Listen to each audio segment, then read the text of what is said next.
Hello, I'm EG and this is Crocheting with EG. And in this video I have a couple makes, or they're kind of like prototypes. They're not really finished yet or anything, but or there's one that's going to be finished and it's not really a prototype. But then there are a couple that are just like prototypes for something else that I'm going to be making. But so it's kind of like one of those sort of videos. And then I do have some yarn. I got a whole bunch of yarn from Ollie's. It got in the Red Heart Super Easy yarn, which as I'm saying this, I already know that I filmed a short and I already put it out a couple days ago. So of course, by the time this video comes out, you already saw that like a month and a half, 2 months ago, or whenever it was. But I wanted to do like a full video about the yarn. But whenever I come across a deal like that, I always want to put a little short out, or at least put a little post in my community tab to let you know about the deal or whatever. Even if I'm going to talk about it in a full video, months from the time I put that out there, because I knew that by the time this video comes out, that this yarn's probably going to be gone from Ollie. So I wanted to go ahead and film that short and everything. So I do have that yarn, and then just like a couple random things. But what I'll start with is another reason why I got all this yarn, and it's just a bunch of that Red Heart Super Easy yarn, is like I've said in my short, I went ahead and said what this was, even though I was going to wait until this was finished, because I've sort of teased it in one of my videos that I'm in the process of making something like a wearable, but I wasn't really sure how it would turn out, and so I didn't really want to say what it was, because what if this doesn't turn out right? So what it is a sweater. What I'm using is the ring spun. It's at Loops and Threads. It's from Michael's. They had clearance it out in my store, but I guess it still exists. I guess they still sell it on their website, but they don't sell it in the store anymore, at least in my store. So I bought out a bunch of that ring spun, and I thought this would be the perfect kind of yarn to turn into a sweater. Although I wish they would have had more of this color. Like this is really nice. It's black with some white in it, because I love black and grays and stuff. But I didn't have enough for that, and so the way I planned it out, there's black on the top and on the bottom, and then there's just like some other colors in the middle. And I've gotten the back panel and the front panel done, and I've sewed up the top, like the shoulder part. All I have to do is add the arm panels, and then sew up the sides, like the front and the back panel together, and then sew up the arms once I do the panel for the arms. But so it's turned out okay. And like what I was self-conscious about was when I was doing it, I thought, because what I did was I used one of my shirts as a guide, and to figure out how wide the panel has to be. All I did was I sort of freehanded. I didn't use any kind of pattern. I just thought I could just make like I did my teddy bear sweater, and just do like a square panel, and then when I get up to the top, just kind of start here and then sort of decrease down, and just to create the part here, and then the part on the back. And so I did that, and then I was going to attach it at the top, and then add the arms and everything. And so I used one of my shirts to figure out the size and everything. But then when I started to do it, I thought, God, this is just massive. This is it's going to be way too big. I just feel like I'm wasting my time here. And then I sewed it together, and then I put it on. I thought, oh no, I'm just a big fat ass. That's all it is. I thought, because I was looking at it, I thought, God, this is huge. No, I'm the one that's huge. But anyway, so it's turning out okay. I'm not crazy about the color combinations, but it's just like a fun sweater to do. And so when I saw that Red Heart Super Easy yarn, and they had a whole bunch of black, that's why I bought every single one of those. And so you're gonna think, why'd you buy like 24 skeins or whatever it was? It's because this is turning out so nice, and it would turn out even better, and I would like it even more if it was all in black, or at least this black mix. But they did have some Red Heart Super Easy in black, so I got every single one of them. But anyway, so this is the sweater, and so the color combinations are just a little weird, but it's gonna be my ugly sweater. I don't know. I don't really do that thing around Christmas, the whole ugly sweater thing.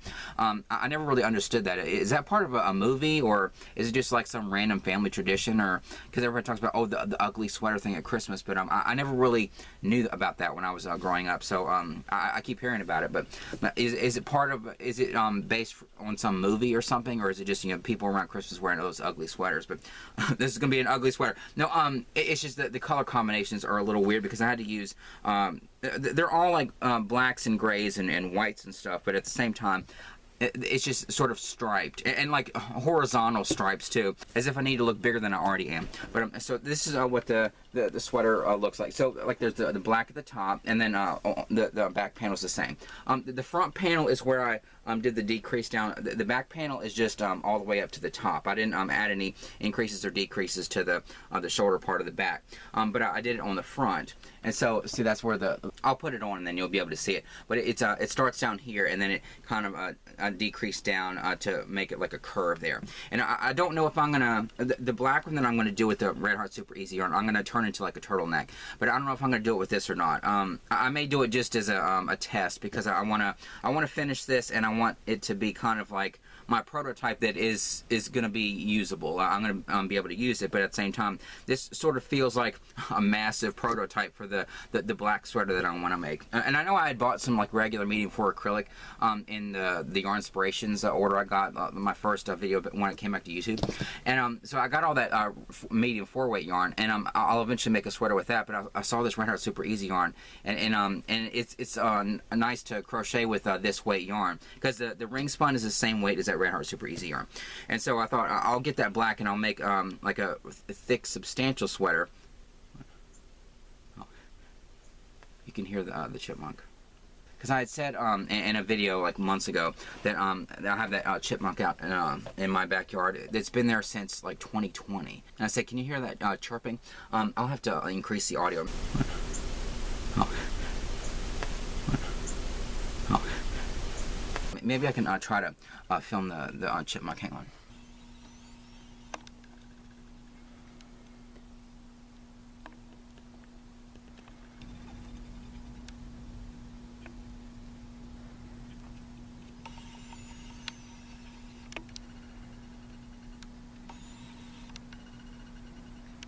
That's my little chipmunk friend that's been out there for, God, was it 6 years now? It's just ridiculous that chipmunk has been out there that long. But I'll put it on this sweater. And what I did was, of course, I sewed up the top, like the shoulder part. And then I added these pieces of yarn here to bring this together. I haven't sewn up the sides yet, because I want to do the armholes, the arm panels. And so I just used some yarn there to sew like where it's going to start. And so and another thing is I didn't have as much black. I wanted to save a little bit of black for the arms. I guess I'm just going to do the same kind of thing, the same sort of pattern where it's like, black and then this white with a little bit of black, and then some gray, and then black at the bottom. Maybe do that same pattern on the arms. It's just gonna look so pieced together and striped and weird, but whatever. I wish I would have had enough black at the top to like come down to like right here, but I was sort of running low on that black, and so I knew that I had to just make the panels like the stripes as even as possible, and because like the arms are gonna be coming off of the black and then off of this white too, so it's going to be a little odd, but my whole channel and everything I do is a little odd, whatever, my whole personality. But anyway, so I'll put this on and show you what it looks like.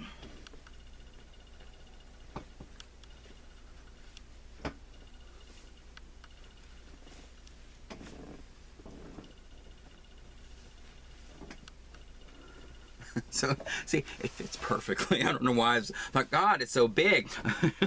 No, I should have just looked in the mirror.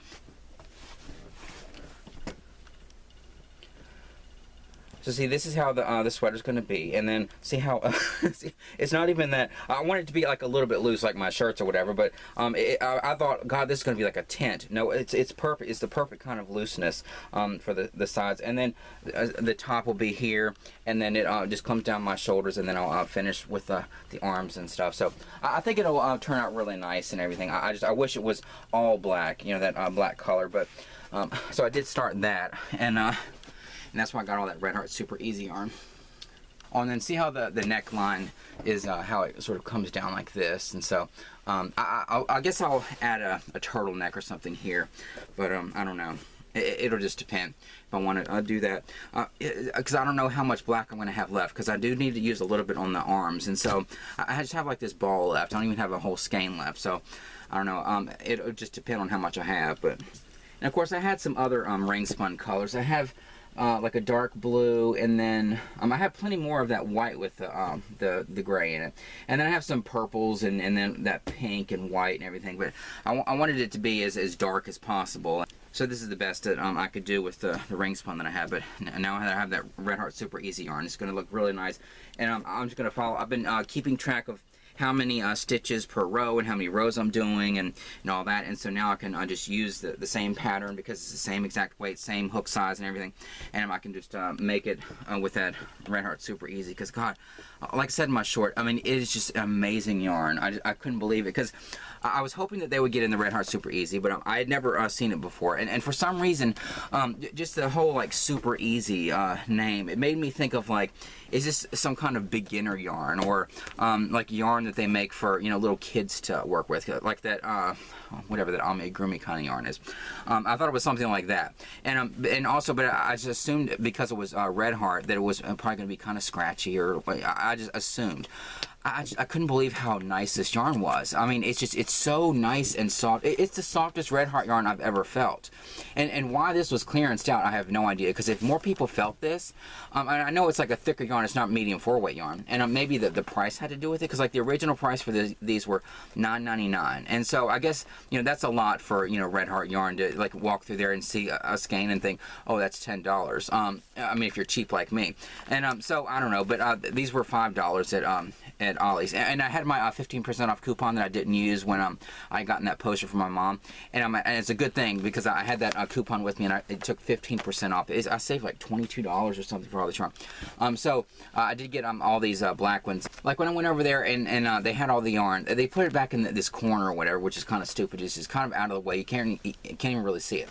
But I picked up this yarn, and like I didn't even want to let go of it because I thought this is going in my cart. I couldn't believe it. Like I was gonna like go through and see what colors they had, and like I picked this up and I thought, there's no way I'm putting this down and just like not putting it in my cart. Like it was, I just couldn't resist it because it was so nice, and it's really thick and substantial, but it's also really nice and squishy and soft.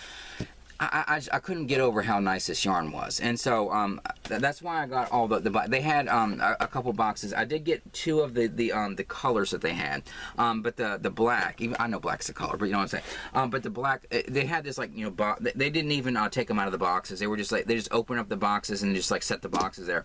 So I just took that whole box of the black and just like dumped it in my cart. Like I didn't even think about it, because I couldn't, like, yeah, I'm gonna have enough to make a sweater. I'm probably gonna have some left over, but I'm glad that I am, because I'll make all kinds of stuff with this yarn.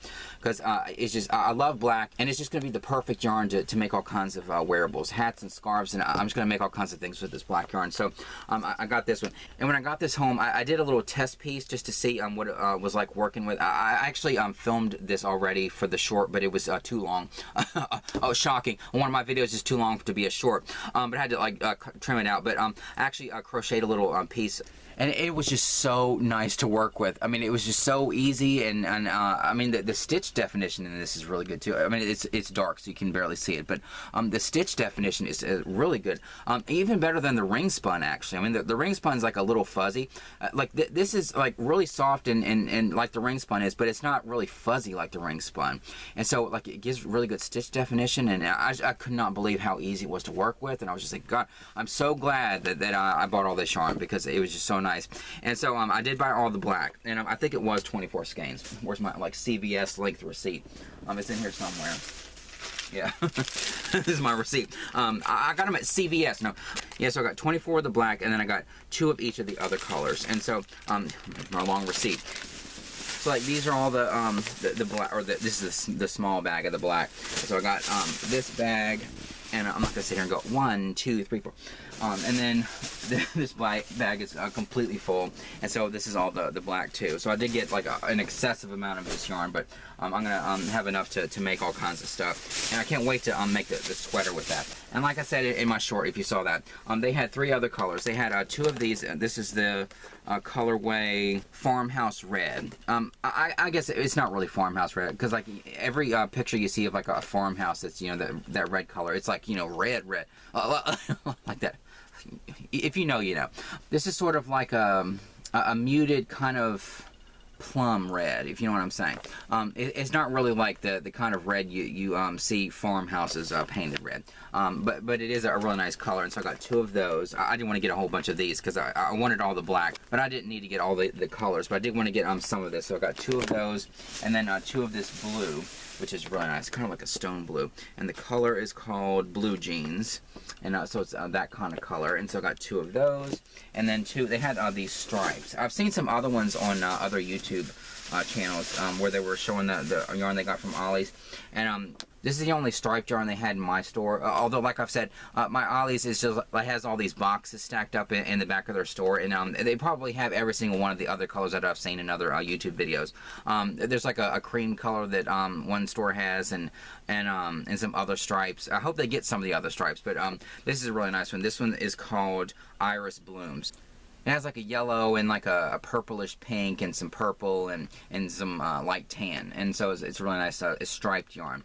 And so they have some other colors in other videos, and hopefully mine will get those. Or they probably already did. It's probably in the back of the store, so I'm just going to keep checking or whatever. But I just couldn't believe how nice this yarn was. It was just a shock, and so I didn't even have to think about it. The second I picked that black up, I just was like, in my cart it goes. And I'll sort of go out of sequence here, but I'll show like all the makes and prototypes and all that kind of stuff here at the beginning, even though it's not in sequence or whatever. But I wanted to start, this is just a prototype because I need to figure out the color sequence and stuff. But I wanted to see what this really thick yarn that I gotten from Hobby Lobby, and that big haul that I got where I walked in there and there was like 209 skeins of yarn, or there was a lot more than that, but that's how many I got. And so I wanted to use this really thick yarn to do, because my niece loves that not rings, but God, it took me like 20 seconds to remember. I've been wanting to forget that yarn, and I finally did, and then that's like, oh, now I need to remember the name of it, and I completely forgot. I tried to forget, but not. That rug that I made out of that Uberlux yarn that I got from Hobby Lobby. So she loves that, and of course I don't have any more of that Uberlux, thankfully. But I did have that really thick yarn, and that's the reason I got it when I went into Hobby Lobby and saw that yarn that time, because I thought maybe I can make my niece a rug or 2, and like hopefully one where she could take one home, and then she can have one over here in her playroom.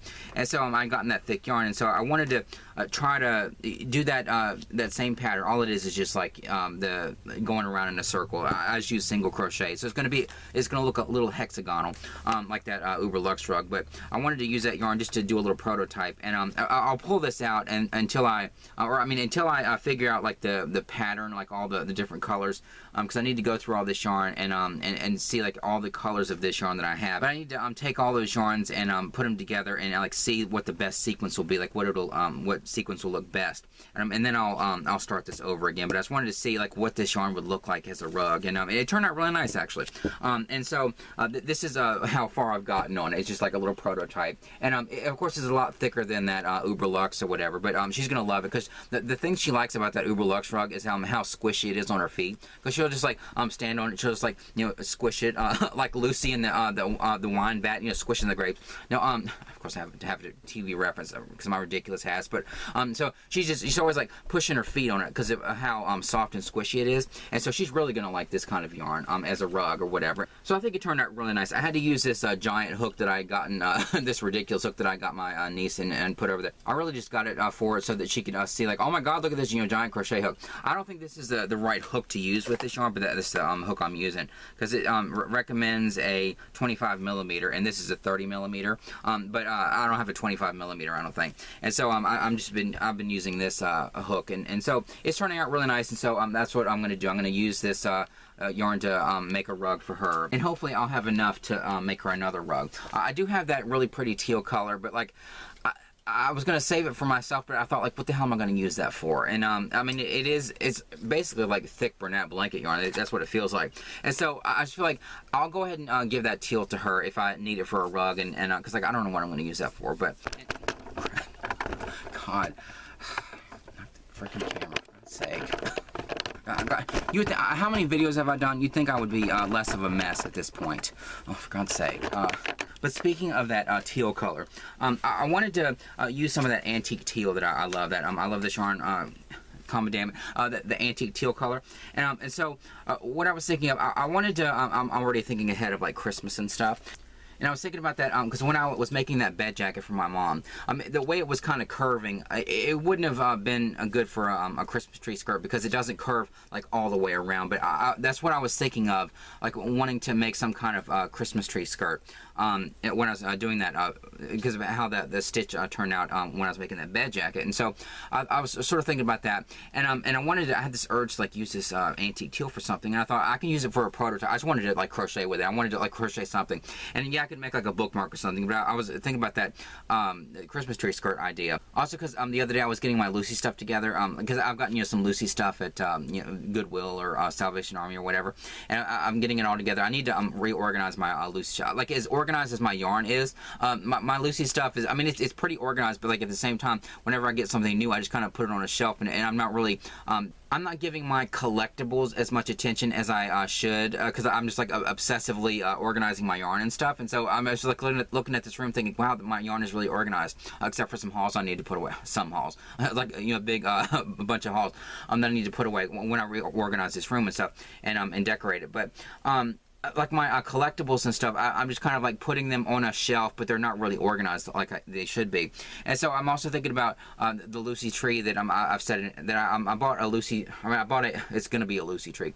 I bought a pink tree at Hobby Lobby, and because my tree that I have my Lucy ornaments on. It's just looking kind of, it looks faded. It used to be like a sparkly pink, and now it's just maybe because like the humidity or the light up there that it's right underneath or something that it's like it was a cheap tree, and it just turned to silver. It's not really pink anymore, and so I got this pink tree, and I need to redo my little tree there with my Lucy ornaments and stuff, and so I was thinking about that too, like how nice it would be to make a little. I mean, I have a little scrap of fabric that I got in somewhere that has some hearts on it on the base of the tree that I have up there now, but I thought it'd be kind of nice to crochet a Christmas tree skirt for my Lucy tree, and maybe like some different shades of red and pink, and maybe a little bit of gray too, because the whole like black and white aesthetic of Lucy. And I don't know, but I want to make like a Christmas tree skirt for up there, and maybe some little heart appliques or something to put on there. Or, I don't know.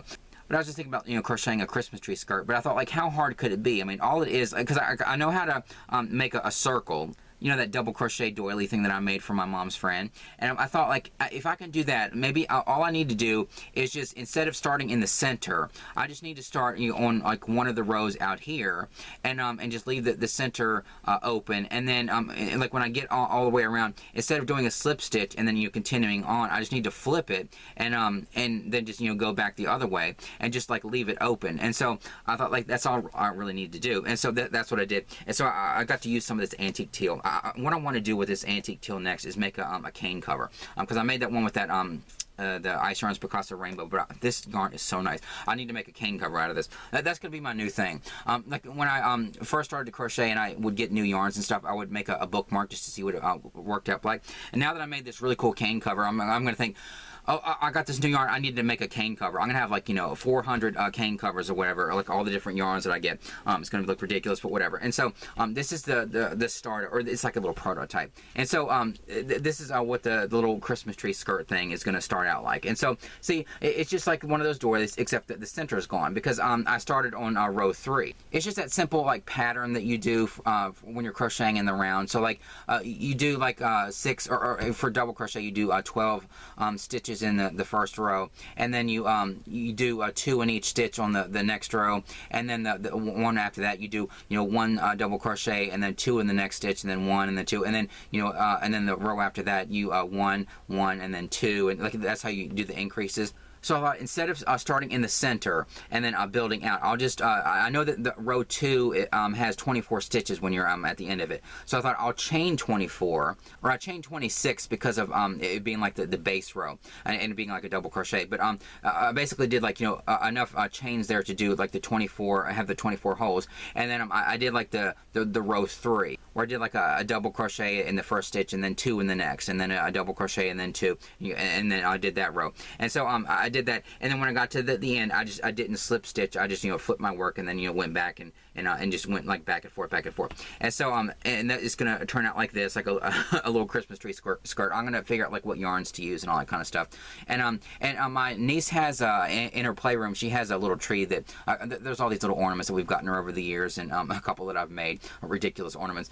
It's something dealing with some characters in our lives, which I'll talk about in the future. But there's a little tree in her playroom, and I thought I could make her one too for her little tree. And then I would do one for our Christmas tree. Like we love Christmas and everything. Our Christmas tree up is all year, but we have so many like little knickknacks, like Christmas knickknacks, that's what's underneath our tree, and so you can't even really see the Christmas tree skirt. So I could make one for our Christmas tree, but I think it would be covered up by all our cute little Christmas or like the little decorations and stuff that we used to have all over our house when I was growing up. But they're all like underneath our Christmas tree, like throughout the year. And so I could make one, but I don't think I probably will.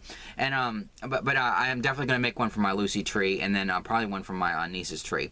I don't know what colors those are going to be, but that's a little prototype I did for the Christmas tree skirt, and so but I'll pull that out eventually. But that's with that antique teal. Oh, and then speaking of my niece, like her playroom, it's like her little universe, and so there's all kinds of space stuff in there, and there like galaxies, and like on the ceiling there's this big tapestry that we found at Goodwill. It has like stars and galaxy on it, and then I found these pretty little stars, and I put them all over the ceiling in there, and then over her bed there's I put on pieces of yarn. I found these styrofoam stars that are glittery, that I think they were at Dollar Tree when they it was like July 4th or something, like these pretty blue stars, and so I hung those over the bed, and so there's all these stars there. It's just like we just wanted to give her like her own little universe when she comes over here, and so it's just like all this space stuff in there, and so anytime I see anything that is like sort of space related or planets or like whatever, I get it for her. And so the only reason I'm even mentioning this is because I feel so stupid. But I went to Dollar Tree, and of course I found that puzzle.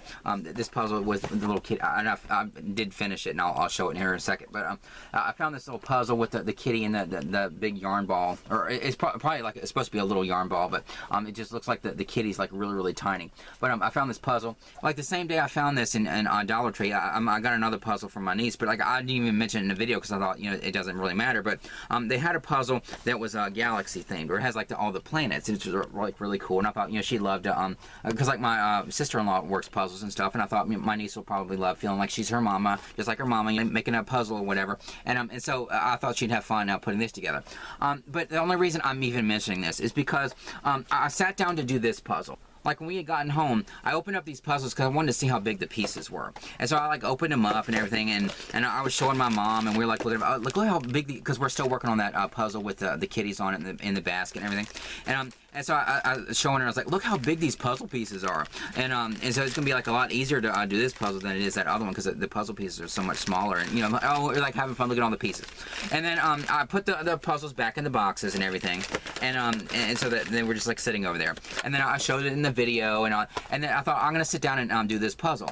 And so I started to do it, and I like pulled the puzzle out, and I was doing it, and I was thinking, it just doesn't look right. Like, what the hell's going on? And then I was thinking, like, the colors aren't even right, because all it is like a white cat and a pink ball and like blue background. I thought, why does this puzzle look so weird? Where are all these weird colors coming from? Like when I had pulled it, when we had gotten the puzzle home, and I had pulled it out of the boxes, and we were like looking at the pieces, what I did was I didn't even realize I had swapped them. And so like this puzzle was in this box, and then this puzzle was in this box. And so I sat down to do the kitty puzzle, and I was doing the frickin' space puzzle or whatever. It was embarrassing how far I got on the outside of the puzzle before realizing it wasn't even the right one. I thought, God, how stupid. And so that's why this puzzle is open or whatever. And so I did finally figure out my mistake or whatever, and then I started to work this puzzle. And it didn't take me very long, and so I did it. And I glued it with the hot glue.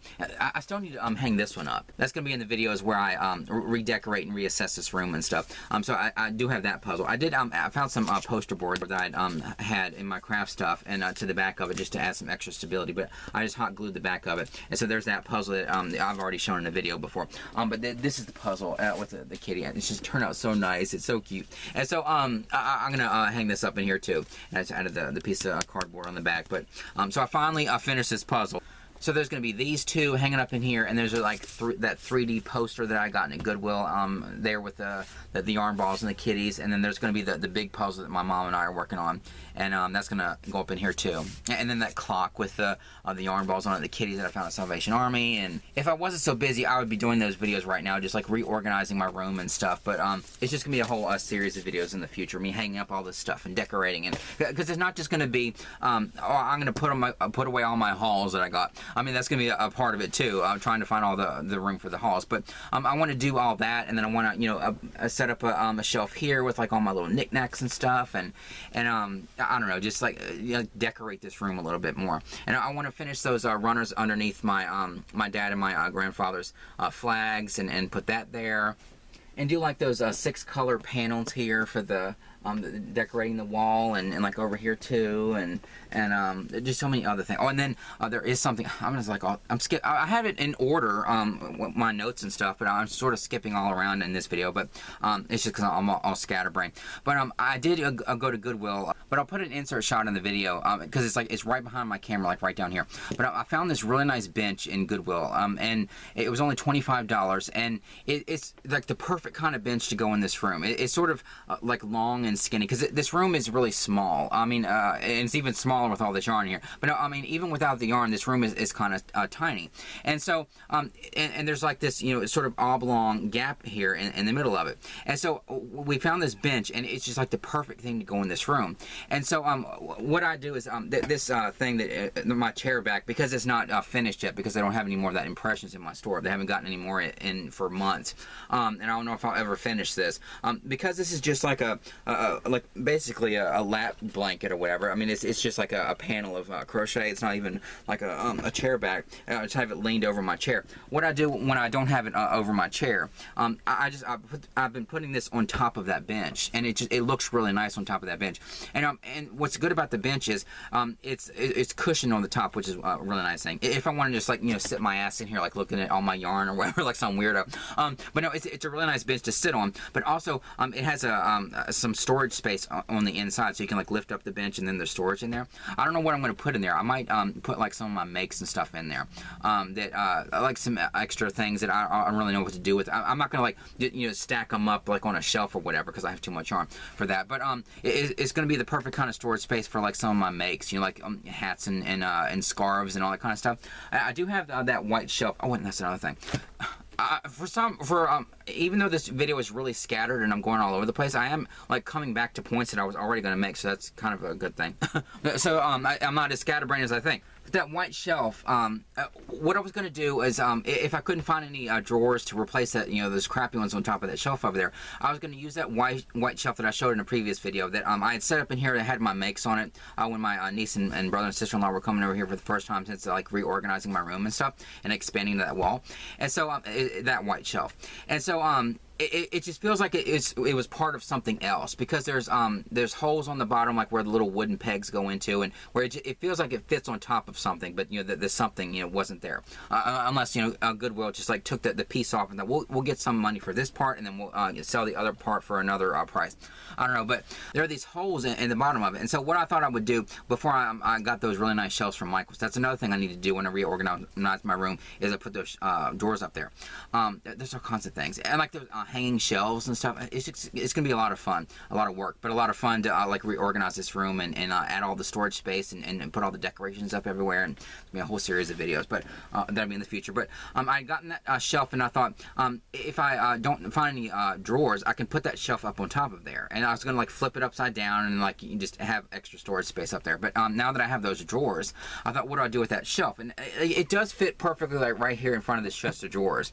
But at the same time, this table, even though this is my smaller table, it's still, it doesn't fit, that shelf doesn't fit here with this table here. And so I mean, this table isn't here all the time, and so but when I want to set up the table to do a video, then I have to move that shelf out of here. And so I had to like today I had to drag it in there into the kitchen. And so I hate having to do that, but I wish that it had some wheels on it. I thought I still have the wheels from that shelf. It's kind of like the one that's on top of there. It was the one here that I got rid of.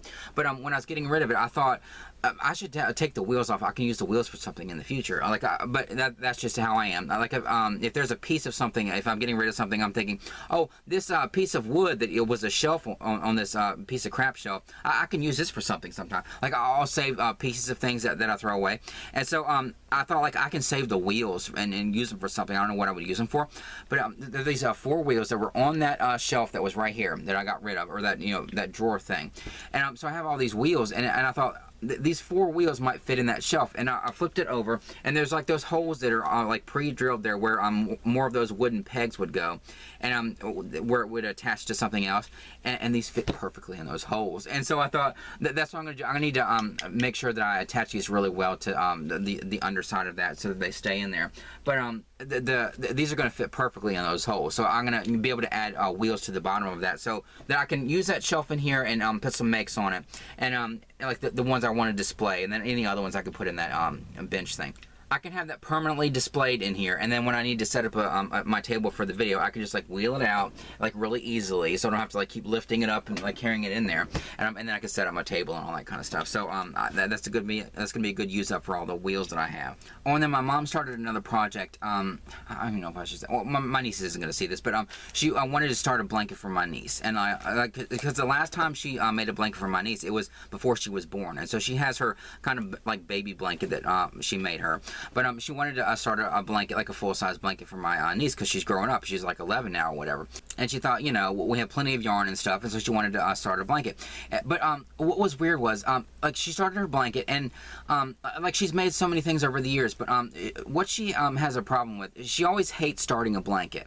And she said, oh, I always hate that first row and like the chain and like making the first row and everything. It's been such a struggle for her, and I never really... I mean, I just thought she just hates it because of how, like, when you chain up and you have to, like, go in there and, like, do the first row. I just always thought it was, like, a hard thing for her to do, maybe because of how her hands are, or how it is a little more difficult to do the first row than it is, like, once you get the blanket started. But I never really, like, questioned it. But as she started it, I was thinking, like, I wonder what is so hard for her about the first row. Is it just because it's so small and it can be kind of floppy and you don't really know where to hold it yet because you haven't really gotten it going? Or I wasn't really sure, but I was kind of curious, like, why is it so difficult for her to start things? And like, once she gets going, she can crochet really quick, but it's always a struggle for her at the very beginning. And so I was like asking her about it, and she said, like, well, I don't really know like where to go in that first row, and it's like I have to.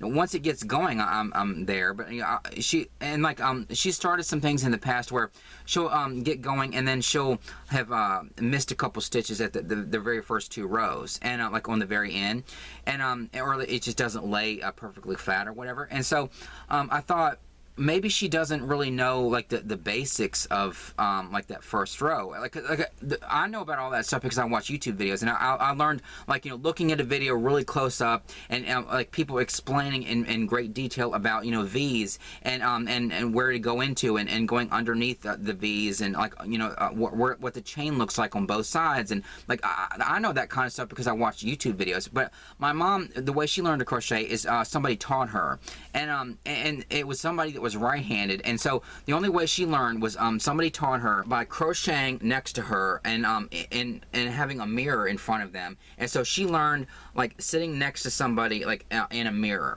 and so somebody like taught her like how to crochet and stuff. And she's made all kinds of things over the years, but they never really went into the basics of like the great way that YouTube videos can instruct you on how to starting crochet, and just like what a chain actually looks like, which side is which, and when you get going, when you're doing the single crochet, where you go into like what the V's look like on top, and like the back loop and the front loop, and like nobody really explained that to her. They just showed her like, oh, this is how you chain, and then you just do a stitch in here and like all that, and they never really explained it to her. And so I sort of felt kind of bad even like suggesting that maybe I can explain it to her better, because I felt like, because she's my mom, and I picked up crochet and stuff, but like she's always been like the crocheter in the family, and so for me to even think that maybe I should teach her something, or like teach her something so basic that to me seems like a basic thing, I sort of felt bad even like suggesting that maybe you don't really know like the very basics of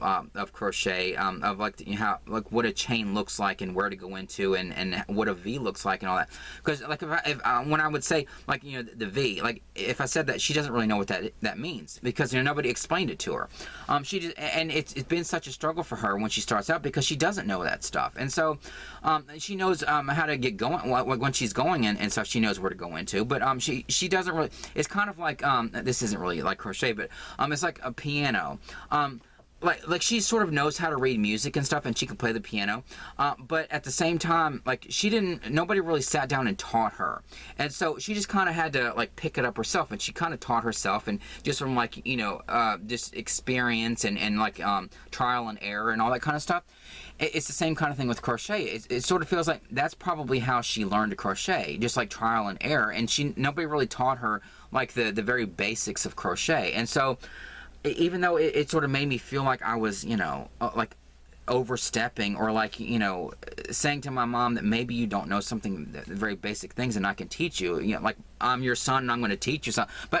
But she was so glad that I even said that, because she didn't grasp like what it was, like what it was at the beginning that was tripping her up so much, and why it was so difficult for her.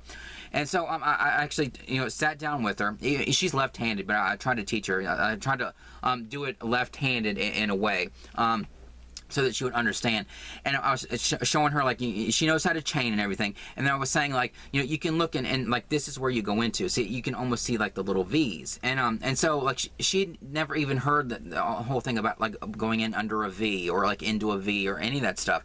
And so I was teaching, and she said like I don't know why I didn't know this stuff, and she was sort of like giving me more credit than I deserved or whatever, like I was like I had learned something that she couldn't possibly learn. And I said, if you learned on YouTube the way I did, I mean, I got to see a video like really close up of somebody's hands, and I got to see like really close up like what the stitches look like and where to go into and all that kind of stuff. You didn't get to experience all that. You got to experience it like sitting next to somebody that wasn't even like right next to you, and then you got to see it like see what they were doing through a mirror, and that's how you learn. So of course they didn't go into details to teach her all that kind of stuff, and so and it made her feel really good that I actually got to show her all that stuff, and she knows what a stitch looks like, and she knows where to go into now, and she knows why it was such a struggle for her, and why she would go into places that weren't the right places, or why her stitch counting at the beginning was so off, because she didn't know like where the V's were. And then I showed her like when you do a stitch, and then there's almost like this piece of yarn there that is sort of like pointing to like where to go next, and she said, oh yeah, that yarn is looking like it's like going right into where you go next. So it just made her feel so much better. And so she started this blanket for my niece, and it's just like a couple rows or whatever, and it's turning out really nice and everything. But I just felt kind of bad for her that she went so many years just like feeling, I'm sure she felt really self-conscious about the first few rows of everything that she ever did, because she wasn't really sure if it was right or not, and like once it got going it was right. But I'm sure there were probably times where she looked at it and thought it just doesn't look right, or I don't really know where I'm going into, and hopefully it'll work out, and hopefully I'll get to a point where it's gonna be easy to go. But how many times did she go through that over the years? And I know it's just because she didn't get like a proper lesson of how to or like where to go into and how to do all that kind of. She didn't get a proper lesson about the basics of crochet and stuff. But I'm really glad that I got to be the one, even though it did make me feel a little uncomfortable even suggesting that I could be the one to like teach her some of that kind of stuff, because I didn't want to make her feel stupid or like she was doing it wrong all these years or whatever. But it made me feel really good that I gave her such peace of mind about it, and that I made her feel more confident in her crochet and stuff, that I got to teach her like what that stuff is, so that she can do all that, and then once she gets going, it's like she didn't have any kind of struggle at the beginning, that it wasn't a struggle. And just like seeing her, like, because I've seen her over the years, and I never really thought about it until I learned how to crochet. Like, I've seen her struggle with that first row, and I've seen her, and I've heard her say so many times over the years, oh, I just hate that first row. The first row is just awful, doing that first row. But I just thought that that's what crochet was. I thought, it's really hard to do the first row. And then when I started to crochet, I didn't really think about it. And then when she started to struggle again, I thought, oh, maybe I can, you know, figure out why it's such a struggle for her, because like the way I've learned is from YouTube, and it's not a struggle for me to do the first row. And so I thought, why is it such a struggle for her? And I, you know, I questioned it for the first time, and luckily I had the ability to give her the answers to that and give her peace of mind about it. But it's turning out really nice. She's using some pinks and stuff, and we had fun like going through the yarn and stuff. And I was saying, well, I have an extra one of these. You can use this, and you can use like some variegated colors, or do you want to like do it in some kind of sequence? Do you want just like a couple colors? Or she wants to just use a bunch of random colors. That's how her blankets were that she used to do all the time. It's just like, you know, a bunch of like random colors, you know, different stripes and stuff. And so that's what she's gonna do for my niece and everything. And so I'm still kind of teaching her some of the basics and stuff, but she's just having a really good time making that blanket, and there's not a struggle for her and everything, and she just gets to, you know, crochet and relax and not have to worry about, you know, getting through that first row like it's, you know, this big hard thing. And so she's making that, and of course once it's done, or I may show like progress of it as it gets going or whatever, or I may just wait until it's completely done, but whenever it gets done. But I'll show that eventually in the future. But on another thing, when my mom wanted to start that blanket, she didn't really know what yarn to use, and what she was afraid of is, in spite of how much yarn I have, what she was afraid of was like using yarn that I might want to use. I thought, like, I told her I have plenty of yarn, Mom, and like a lot of duplicates, and it's not like I'm not going to get any more yarn. I'm going to go like literally a couple days from now to go looking for more clearance yarn. I have plenty of yarn, and I'm going to get more yarn. And so she wanted to like use a yarn that that wouldn't be one that I would use. So she at first she started to use some of that kind of Bernat blanket, like that pink yarn or whatever, and she struggled with it, and that's what kind of made me realize she was struggling with starting the blanket, because, you know, she was struggling with that yarn. But at the beginning of it, I thought, oh, she's just struggling with it because it's like that, you know, Bernat blanket yarn. Of course she's going to struggle with that, because I don't like using it either, just because of how difficult it is to see the stitches sometimes, or and it is kind of hard to work with. And another thing is she has her favorite crochet hook, and so she was using her favorite crochet hook, and of course her favorite crochet hook was a 5.5, and so that yarn is too thick to be using that crochet hook, and so she didn't want to use like a bigger hook, and so of course it was even more difficult to use that yarn because the hook wasn't right. And then I gave her a bigger hook, but she didn't like the yarn, and so she said, well, maybe I can use some of that ring spun, like that pink ring spun, because she knew that I probably wouldn't use that for anything anytime soon. That I prefer like the medium 4-way, but that I had all that ring spun, and so she started to use that, but she still didn't like how that was either. And so that's when I said there's plenty of yarn. Like, so we picked out some really nice pretty yarns and stuff, and so she was, you know, having a good time. But then that's when I noticed that she was still struggling, and then that's what made me like begin to question it and everything, and wonder, like, is it the yarn, or is it also like maybe she doesn't know like the very basics, because, you know, it's always been a struggle for her when she starts projects and stuff, and maybe I can do something about it to make her feel a little bit better about it. And you know, so that's what made me start to teach her about the very basics and everything. But what I was saying was, like, her tension is so tight, and like my tension is really tight too. But I never realized like just how tight her tension is, because like when like. One of the reasons why I can't use a hook with like one of those grips on it, or like one of those handles, is because when I go into a stitch, I like push the crochet hook in like really far. Like, I'm not like one of these people that, you know, sort of goes in like this and it's like crocheting like this. But like, that's how my mom crochets. I don't even have a hook in here. My bag's upstairs. I was working on something else. But like, let's say this is my hook. And so like when I go into a stitch, I go like this. Like I push the crochet hook in like really far to like go into the stitch to yarn over and stuff. But like my mom, she's a pencil holder, and so she kind of goes like this, and she barely pushes the crochet hook in, and so her attention is really tight. And another thing is, I know that everybody holds their yarn differently, and there's never like one perfect way to hold your yarn. It just depends on how you hold your yarn. But she holds her yarn like she doesn't even wrap it around her finger or none of that. So I wrap this is how I hold my yarn on this hand. She holds it in between her fingers like this. or like this. Just holds her yarn like this, and then she's like crocheting like that. That's the only tension that she has. But yet her tension is so tight when she's crocheting. Like she goes in, she pulls the yarn up, and then she doesn't even like really pull it through all the way, and then she's yarning over and pulling through. And so I didn't realize how tight her tension was, but because mine is just like so, like I go in really far, and I pull it all the way through and everything, and then like at the end I usually tighten it by like pulling it. But she doesn't have to do that because her tension is so tight. But another thing is because she's left-handed and like her tension is so tight, when I was trying to explain to her about the V's, like once she got going, her V's were like on the back of her work. Because like usually the V's are on top, but her tension is so tight, and maybe this is also because she's a pencil holder. I don't know if that has something to do with it too. But like when she did her stitches, I was thinking like, oh, you just go under the V, and then I was like, oh, your V is like on the back. It wasn't like on top. They were kind of like on the back, which was weird. And so I said, like what I do is I always I got really comfortable when I was about to cut. Now I'm gonna screw up my wrist eventually in the future, because like every single time I crochet, I kind of like twist my hand like this just to make sure I'm underneath the V. And so but I said sometimes you'll have to like twist it around just to make sure you're underneath the V. And so she really has to kind of twist it sometimes. I realized how her V's were like on the back of her work, the way they are. And so, but it was just really interesting to see how see close up just how, and like my mom crocheting, like see close up how different my mom crochets than I do, and just like the way she holds her hook is one thing, but like how it turns out too, that that the V's are on the back, and just how tight her tension is, and like holding her yarn like that, I never really, because like I control my tension with the yarn with my pinky or whatever, but she holds it like that. I don't know how she can maintain such good tension or whatever, holding her just yarn like that. I don't know, but it works for her.